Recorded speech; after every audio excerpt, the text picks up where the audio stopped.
nggak bisa begini Pak, ada tanda-tanda orang sakit Pak. Saya ada saya terkait. Nggak bisa Pak begini, kalau dirusak sama Ibuan, kalau gini.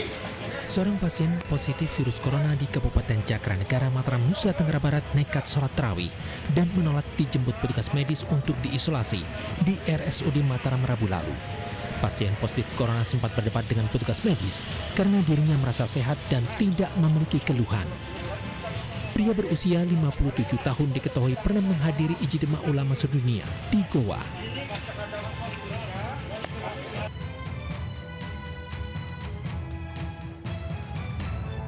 Penerapan larangan mudik oleh pemerintah Kabupaten Banyuwangi, Jawa Timur untuk memutus penyebaran virus corona menuai protes calon penumpang kapal feri yang menuju ke Bali. Ratusan kendaraan dari sejumlah kota parkir di depan pintu masuk pelabuhan ASDP Indonesia Ferry Ketapang, Banyuwangi, Jawa Timur. Akibatnya antrean mengular hingga lebih dari 9 km. Pihak pelabuhan hanya melayani penyeberangan bagi kendaraan truk ekspedisi atau kendaraan yang membawa bahan makanan. Pemberlakuan larangan mudik oleh pemerintah Kabupaten Banyuwangi berlaku sejak Jumat dini hari. Selain kecewa terhadap larangan mudik dan pembatasan angkutan, para calon penumpang juga kecewa karena adanya kenaikan harga tiket tanpa sosialisasi. Agar antrian tidak semakin mengular, pihak pelabuhan akhirnya melayani semua kendaraan untuk menyeberang ke Pelabuhan Gilimanuk, Bali dengan mendahulukan layanan untuk truk ekspedisi.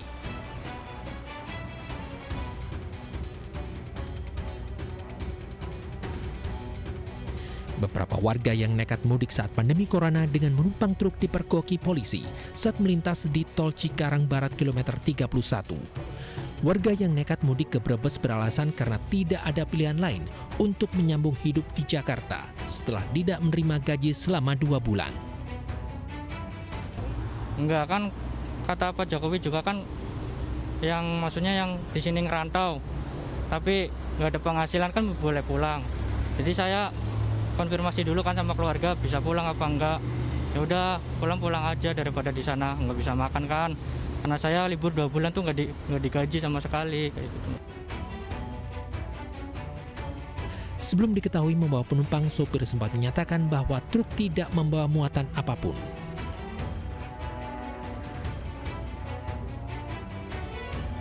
Jadi memang kita tetap mengikuti apa yang menjadi kebijakan pemerintah, di mana memang petunjuknya tidak boleh mudik. Jadi kalau kita lihat sekarang ini, Mbak, kita lihat di sini, mereka memang ingin pulang ke Brebes. Karena memang alasannya memang mereka sudah tidak punya pekerjaan kembali di Jakarta, sehingga memaksa untuk kembali ke Brebes. Makanya kita lihat di sini, tadi petugas melihat mencurigai, kita buka ternyata memang ada penumpang di sini. Para pemudik yang menumpang truk kemudian dibawa ke posko oleh polisi untuk didata. Warga yang nekat mudik ini tidak diperbolehkan meneruskan perjalanan dan diarahkan kembali menuju Jakarta. Tim Liputan iNews melaporkan. Pemirsa, aparat Polrestabes Makassar membubarkan balap liar di Makassar, Sulawesi Selatan. Sementara di Depok, Jawa Barat, polisi mengamankan beberapa pemuda yang tawuran.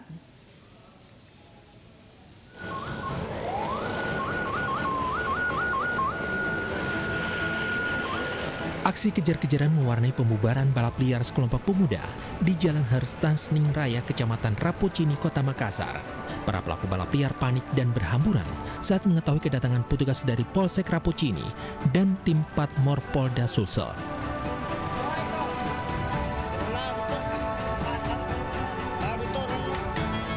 Meski sempat kabur, sejumlah pelaku berhasil diamankan polisi. Di antara para pebalap liar ada yang bertabrakan karena mencoba kabur dengan melawan arus. Para pelaku balap liar yang bertabrakan dievakuasi ke rumah sakit untuk mendapatkan penanganan medis.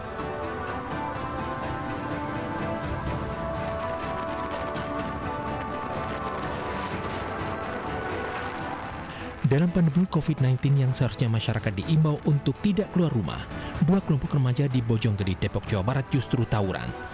Mendapati adanya laporan tawuran, tim Remas Ribon Polres Metro Depok mendatangi lokasi kejadian.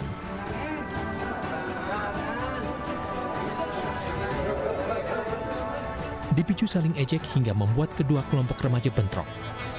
Warga yang geram dengan tawuran menangkap beberapa pemuda yang sebelumnya saling serang menggunakan bambu. polisi yang tiba di lokasi mengamankan 6 pelaku tawuran. Untuk menghindari amukan warga, polisi membawa para pelaku tawuran ke Polsek Bojonggede untuk pemeriksaan. Dari Depok, Jawa Barat dan Makassar, Sulawesi Selatan, tim liputan iNews melaporkan.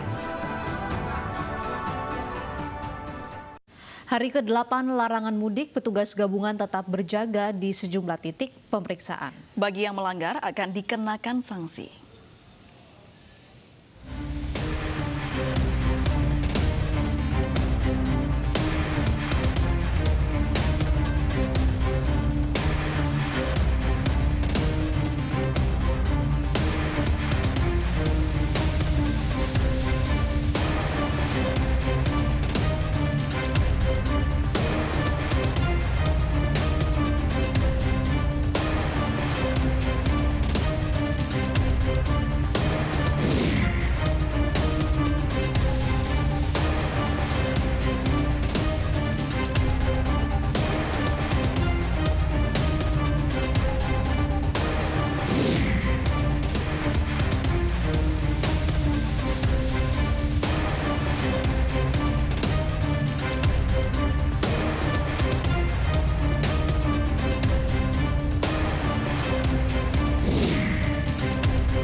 Pemirsa, hari ke-8 penerapan aturan larangan mudik, penjagaan ketat masih berlangsung di sejumlah lokasi penyekatan pemudik.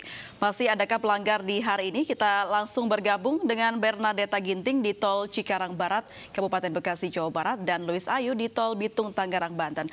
Kita menuju ke Tol Cikarang Barat terlebih dahulu ya, Bernadetta. Apakah masih ada pelanggaran di sana?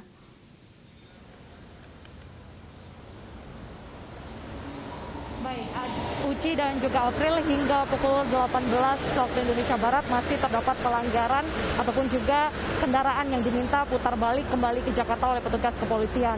Dari pukul 4 hingga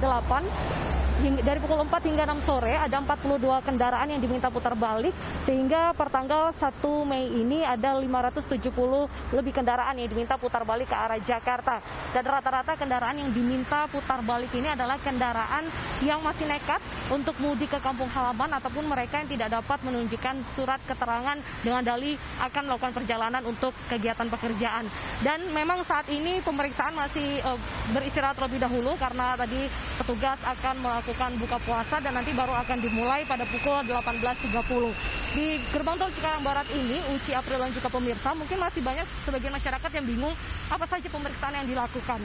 Jadi ada 3 jalur di sini dan petugas kepolisian akan berdiri di setiap jalur. Mereka akan memberhentikan setiap kendaraan dan menanyakan ke mana arah tujuan mereka pergi. Untuk kendaraan yang membawa logistik, mereka akan diizinkan untuk pergi. Namun untuk kendaraan pribadi yang tidak bisa menunjukkan surat kerja ataupun mereka berniat untuk mudik, mereka diminta untuk berbelok ke arah kiri masuk ke gerbang tol Cikarang Barat 3 untuk kembali ke Jakarta. Dan memang terjadi peningkatan jumlah kendaraan yang diminta putar balik ke arah Jakarta jika dibandingkan dengan siang hari tadi. Ini juga melihat dengan pola mudik setiap tahunnya, yang mana setiap malam hari ini memang ramai sekali pemudik yang melakukan perjalanan jika kita lihat dari tahun-tahun sebelumnya. Oleh karena itulah petugas kepolisian ini akan semakin memperbanyak tim untuk melakukan pemeriksaan di malam hari untuk menghindari adanya pemudik yang masih nekat untuk pulang ke kampung halaman mereka. Dan tadi juga kami berdasarkan pantauan kami, petugas gabungan ini juga melakukan pemeriksaan secara detail untuk angkutan umum ataupun kendaraan truk besar yang membawa logistik. Hal ini Uci, April dan juga pemirsa untuk menghindari angkutan truk yang diam-diam membawa penumpang. Sehingga tadi setiap truk yang diberhentikan ini harus menunjukkan surat kerja mereka, dan beberapa kali polisi juga memantau apakah benar mereka hanya membawa kebutuhan logistik atau ada penumpang yang diam-diam ikut dalam truk besar mereka. Dan kita mengimbau kembali kepada masyarakat bahwa larangan mudik ini tujuannya adalah untuk memutus rantai penyebaran virus corona. Sehingga kita berharap masyarakat bisa mematuhi adanya peraturan ini dan tidak mudik, sehingga nanti kita bisa dapat kembali beraktivitas dengan normal. Baik, Uci dan juga April. Baik, dari tol Cikarang Barat kita menuju ke tol Bitung, Tangerang, Banten. Sudah ada Luis Ayu di sana. Luis, apakah masih ada pelanggar hari ini?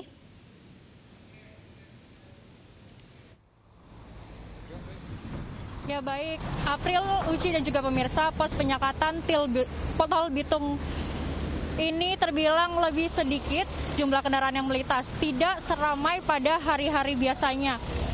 Dan dibandingkan juga siang hari tadi, hal ini juga telah diberlakukannya sistem 2 lajur agar mempermudah petugas memeriksakan kendaraannya, di mana pada jalur 1 digunakan untuk kendaraan pribadi, sementara jalur 2 dikhususkan untuk kendaraan besar atau pengangkut barang.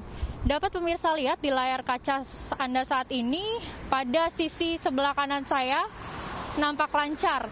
Kendaraan yang melintas hanya beberapa saja didominasi oleh kendaraan besar seperti truk-truk pengangkut logistik atau bahan pangan.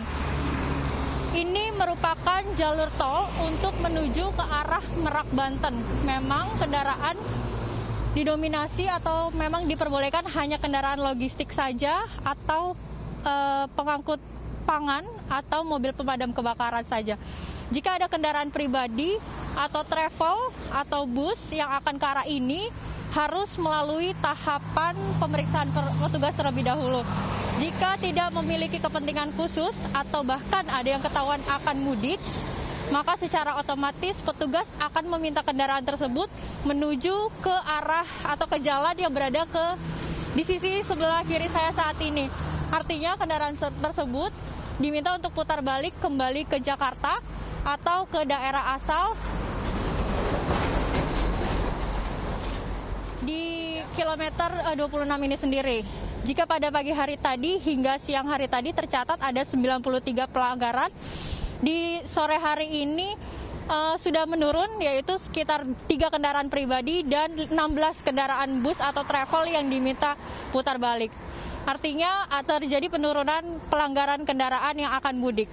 April dan juga Uci. Baik, terima kasih Luis Ayu atas informasinya langsung dari tol Bitung, Tangerang, Banten, dan sebelumnya ada Bernadetta Ginting di tol Cikarang Barat. Pemirsa, demo buruh di Halmahera Tengah, Maluku Utara berakhir ricuh. Buruh merusak sejumlah fasilitas perusahaan dan membakar salah satu bangunan di area pabrik.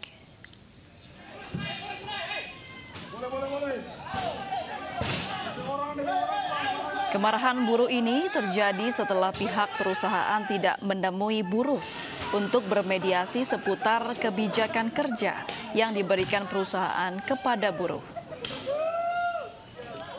Para buruh perusahaan tambang ini menuntut perhitungan lembur setelah bekerja selama 12 jam dalam 1 hari. Mereka juga protes karena merasa aturan kerja memberatkan. Kericuhan ini mengakibatkan sejumlah fasilitas rusak dan salah satu bangunan di area pabrik terbakar. Hingga kini pihak perusahaan belum memberikan keterangan resmi terkait kejadian ini.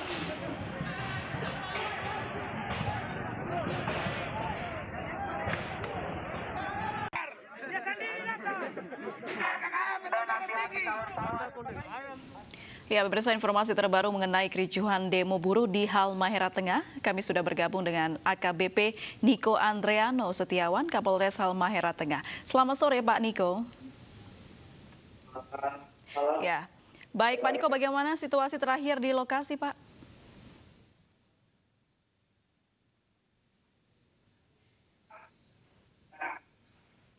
Iya, Ya, halo Pak Niko, bagaimana situasi terakhir di lokasi, Pak?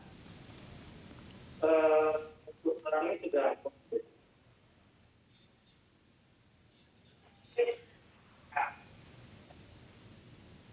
Bagaimana, Pak?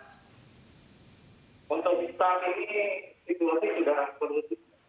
Sudah kondusif begitu ya? Ya. Bagaimana penyelidikan mengenai kasus ini, Pak? Jadi ini dari hasil pengumpulan keterangan informasi yang kita lakukan dari tadi pagi bahwa aksi ini merupakan aksi yang memanfaatkan dulu dalam merayakan hari buruh tanggal 4 Mei. Namun ini ditunggangi oleh pihak-pihak yang itu bukan buruh itu sendiri. Demikian, Mbak. Berarti ada provokator begitu ya, Pak ya? Ya, kira-kira begitu. Siapa Apa Pak provokator ini, Pak? Memicu para buruh ini sampai terjadi kericuhan, Pak? Karena memang tuntutan mereka ini tuntutan yang sebenarnya sudah diakomodir oleh perusahaan dan juga sebelumnya juga sudah ada pertemuan dengan pemerintah daerah dan pemerintah pusat. Sehingga tadi pada saat kita sudah berdialog, kita mintakan tuntutan mereka hanya minta ketemu dengan HRD perusahaan.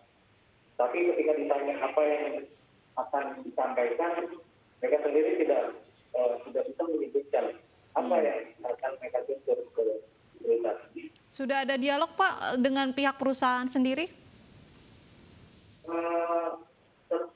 Kita dari pihak perusahaan sebenarnya meminta perwakilan dari masa aksi, tapi mereka sendiri menolak untuk mengirimkan perwakilan.